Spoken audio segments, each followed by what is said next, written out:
जय हिंद। नमस्कार दोस्तों। आज इस वीडियो में हम आपदा प्रबंधन के बारे में डिस्कस करेंगे।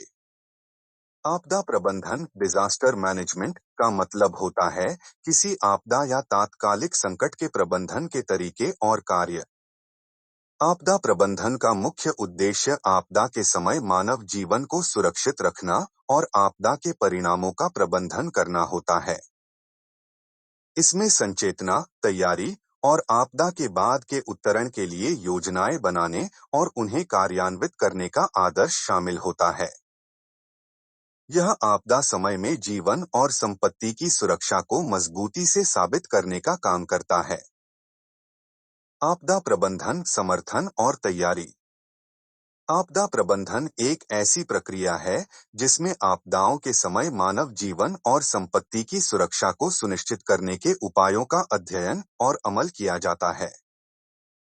यह विशेष ध्यान देने वाला विषय है क्योंकि आपदाएं अकस्मात आ सकती हैं और उनके प्रभावों से नुकसान को कम करने के लिए तैयार रहना महत्वपूर्ण है। इस विषय पर लिखने के दौरान आप आपदा प्रबंधन की महत्वपूर्ण विधियों, स्थितिगत तैयारी और आपदाओं के समय अस्तित्व बचाने के उपायों पर चर्चा कर सकते हैं।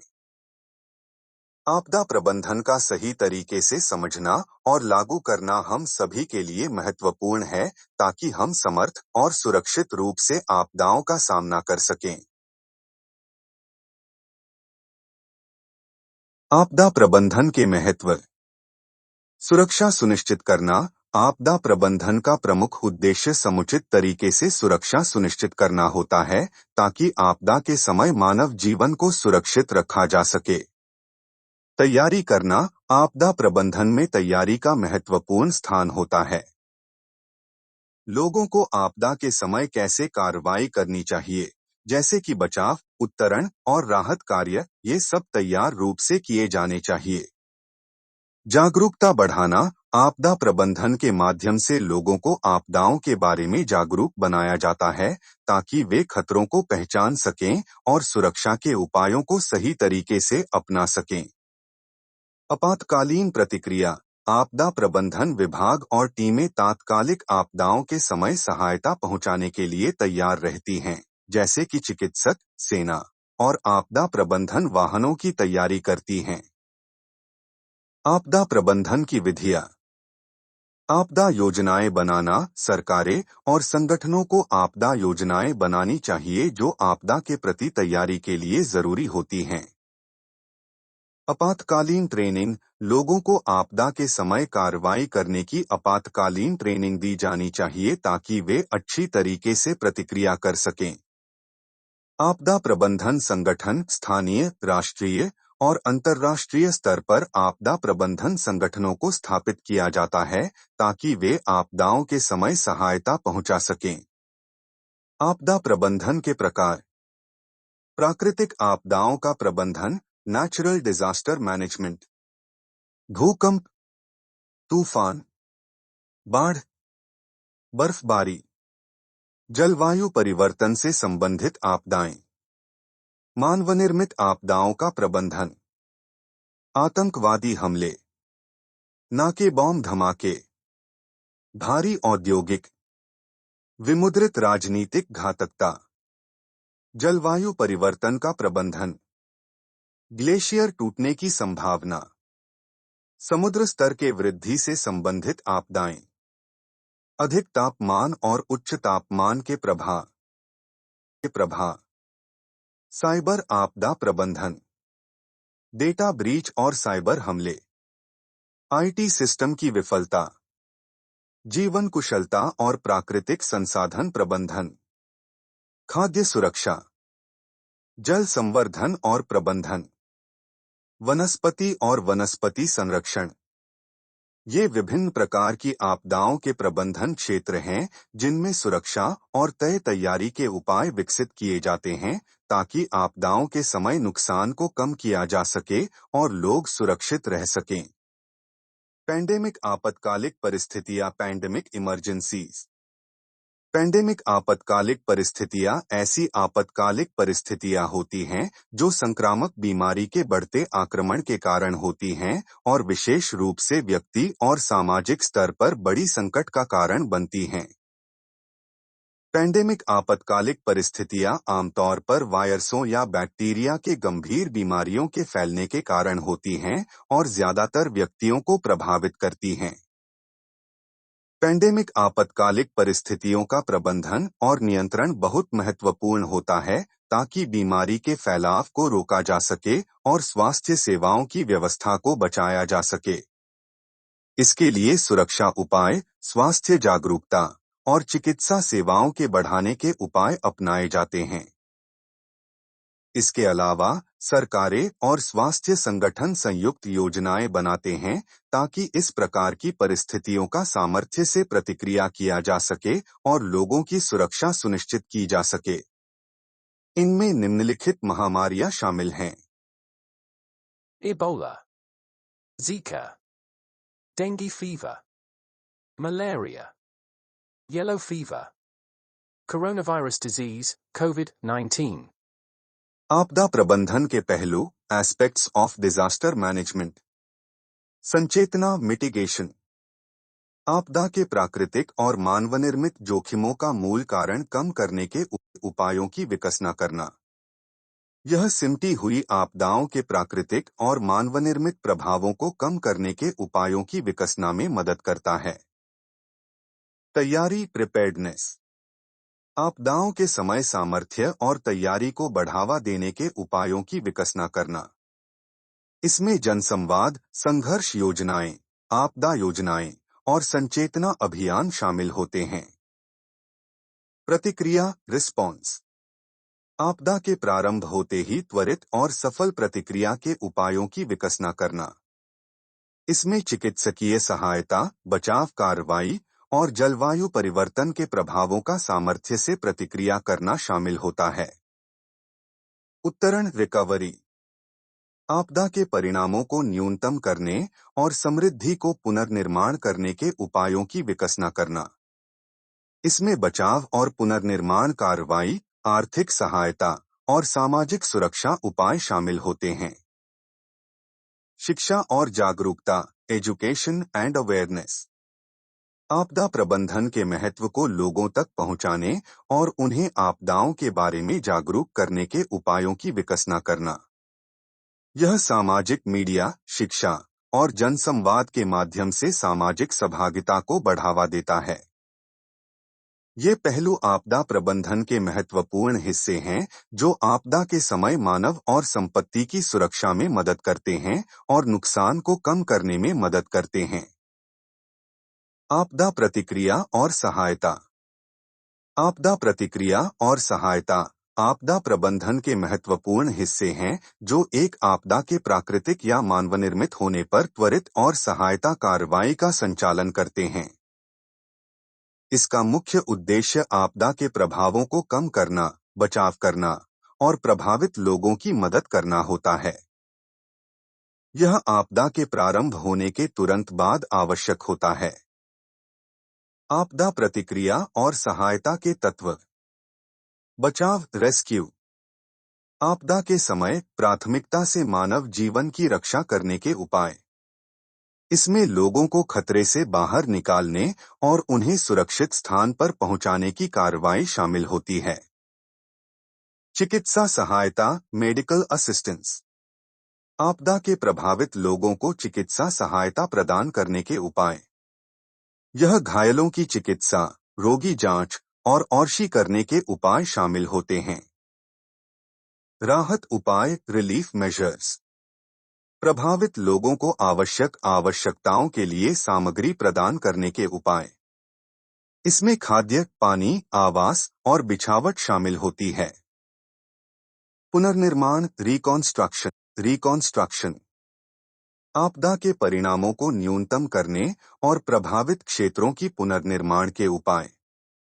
यह बचाव और पुनर्निर्माण कार्रवाई, स्वास्थ्य और शिक्षा सेवाओं की पुनर्निर्माण और सामाजिक सुरक्षा उपाय शामिल होते हैं। ये प्रतिक्रिया और सहायता उपाय आपदा प्रबंधन के महत्वपूर्ण हिस्से होते हैं, जो आपदा के समय लोगों की सुरक्षा और मदद करने में महत्वपूर्ण होते हैं। आपदा पुनर्निर्माण। आपदा पुनर्निर्माण आपदा प्रबंधन के महत्वपूर्ण हिस्से में शामिल होता है और यह आपदा के परिणामों को न्यूनतम करने और प्रभावित क्षेत्रों को पुनर्निर्माण करने के लिए उपायों की विकसना करता है। इसका मुख्य उद्देश्य आपदा के प्राधिकृत प्रभावों को सुधारना और प्रभावित लोगों को उनकी जीवन और समृद्धि को पुनर्निर्माण करने में मदद करना होता है। आपदा पुनर्निर्माण के महत्वपूर्ण पहलू: बचाव और पुनर्निर्माण कार्रवाई, रिकॉन्स्ट्रक्शन एंड रिकवरी एक्शंस। आपदा के प्रभावों को सुधारने और प्रभावित क्षेत्रों की पुनर्निर्माण कार्रवाई के उपाय। इसमें खाद्य, पानी, आवास और सामग्री की वितरण के उपाय शामिल होते हैं। आर्थिक सहायता, इकोनॉमिक असिस्टेंस। आपदा के परिणामों के बाद आर्थिक सहायता प्रदान करने के उपाय। इसमें आपदा प्रभावित लोगों को आर्थिक रूप से सहायता प्रदान करने के उपाय शामिल होते हैं। सामाजिक सुरक्षा, सोशल सिक्योरिटी। आपदा प्रभावित लोगों की सामाजिक सुरक्षा के उपाय। इसमें बेघर लोगों के लिए आवास की पुनर्निर्माण, शिक्षा की पुनर्निर्माण और सामाजिक सुरक्षा कार्यक्रम शामिल होते हैं। यातायात और परिवहन का पुनर्निर्माण, ट्रांसपोर्ट एंड मोबिलिटी रिकॉन्स्ट्रक्शन। आपदा प्रभावित क्षेत्रों के लिए परिवहन और संचालन के उपाय। इसमें रास्तों, पुलों और परिवहन संवाहन की पुनर्निर्माण कार्रवाई शामिल होती है। आपदा पुनर्निर्माण का उद्देश्य होता है आपदा के प्रभावों को सुधारना, लोगों को उनकी सामाजिक, आर्थिक और सामाजिक जीवन में स्थिरता प्रदान करना और समृद्धि को पुनर्निर्माण करना। आपदा प्रबंधन मार्गदर्शिकाएं। आपदा प्रबंधन मार्गदर्शिकाएं सामान्य रूप से आपदा के प्रति तैयारी करने, प्रतिक्रिया करने और आपदा से पुनर्निर्माण करने के लिए प्रभावी उपायों और सिफारिशों की एक श्रृंगारिक सिर्जना होती है। हालांकि आपदा प्रबंधन मार्गदर्शिकाएं आपदा के प्रकार और स्थानीय परिप्रेक्ष्य पर आमतौर पर भिन्न हो सकती हैं, ये कुछ सामान्य तत्व होते हैं जो आपदा प्रबंधन मार्गदर्शिकाओं में आमतौर पर पाए जाते हैं। जोखिम मूल्यांकन। क्षेत्र में संभावित जोखिमों और आपदाओं की पहचान और मूल्यांकन करें। इसमें समझाना शामिल होता है कि किस प्रकार की आपदाएं हो सकती हैं और उनकी संभावितता और संभावित प्रभाव को समझना होता है। तैयारी। आपातकाल प्रतिक्रिया योजना विकसित और बनाए रखें। पहले सूचना प्रणाली स्थापित करें। आपातकाल प्रतिक्रिया टीमों के लिए प्रशिक्षण और दिशानिर्देशन का आयोजन करें। आपातकाल सामग्री और उपकरण की आपूर्ति करें। प्रतिक्रिया। आपातकाल प्रतिक्रिया टीमों और संसाधनों को सक्रिय करें। आपातकाल प्रभावित क्षेत्रों की उपयोग क्षेत्र खाली करें, यदि आवश्यक हो। घायलों को चिकित्सा सेवा और प्राथमिक चिकित्सा प्रदान करें। आपातकाल आश्रय स्थापित करें और राहत सामग्री वितरित करें। स्थानीय प्राधिकृतियों और अन्य प्रतिक्रिया एजेंसियों के साथ संकलित हों। संचार। प्रभावी संचालन चैनल स्थापित करें। जनता को सटीक और समय पर सूचना प्रदान करें। रेडियो, टेलीविजन, सोशल मीडिया और समुदाय जागरूकता जैसे अनेक संचार विधियों का उपयोग करें। खोज और बचाव। खोज और बचाव टीमों को तलाशने और सहायता प्रदान करने के लिए प्रेरित करें। चिकित्सा सेवा और समर्थन। घायलों को चिकित्सा सेवा प्रदान करें। यदि आवश्यक हो तो खगद अस्पताल स्थापित करें। साफ पानी और स्वच्छता सुविधाओं का। अंतर्राष्ट्रीय आपदाओं का सामाजिक संघ कैसे करता है? डूज। जल्दी से प्रतिक्रिया दें। सामाजिक संघ को त्वरित रूप से आपदा क्षेत्र में पहुंचना चाहिए ताकि आपदा प्रबंधन में अपनी सामर्थ्य का प्रदर्शन कर सके। सहयोग करें। अपने संघ को विश्व भर में अन्य सरकारों, अंतर्राष्ट्रीय संगठनों और स्थानीय सामुदायिक संगठनों के साथ मिलकर काम करने का सामर्थ्य दें, ताकि आपदा प्रबंधन को बेहतर बनाने में मदद कर सके। संकेत और जानकारी प्रदान करें। आपदा क्षेत्र में जानकारी और संकेत प्रदान करने में सहायक हों, ताकि लोग सुरक्षित रहें और उचित कार्रवाई कर सकें। सामुदायिक साझेदारी, स्थानीय सामुदायिक संगठनों और लोगों के साथ मिलकर आपदा प्रबंधन की योजना बनाएं और समर्थन प्रदान करें। क्या न करें? डोंट्स। आत्ममहत्व भरा न बने। आपदा क्षेत्र में जाकर अपनी स्वार्थ की प्राथमिकता न बनाएं, बल्कि सेवा करने का उद्देश्य बनाएं। साहसिकता न दिखाएं। आपदा क्षेत्र में स्थानीय विशेषज्ञता और अनुभव की कदर करें और स्थानीय प्राधिकृतियों का सम्मान करें। अव्यवस्थित दान न दें। आपदा समय पर्याप्त जानकारी और संकेत के बिना अव्यवस्थित रूप से दान न करें, जिससे आपदा प्रबंधन को अधिक कठिनाई पड़ सके। भाषा और संस्कृति का अवमान न करें। सामाजिक संघ के प्रतिनिधित्व करते समय स्थानीय भाषा, संस्कृति और आदतों का सम्मान करें, ताकि सहयोग सुगमता के साथ हो सके। इन सुझावों का पालन करके अंतर्राष्ट्रीय सामाजिक संघ आपदाओं के समय अधिक प्रभावी और सहयोगी तरीके से कार्रवाई कर सकता है। अगर हमारे द्वारा दी गई जानकारी आपके लिए फायदेमंद है, तो इस वीडियो को लाइक करें और हमारे चैनल को सब्सक्राइब करें। धन्यवाद।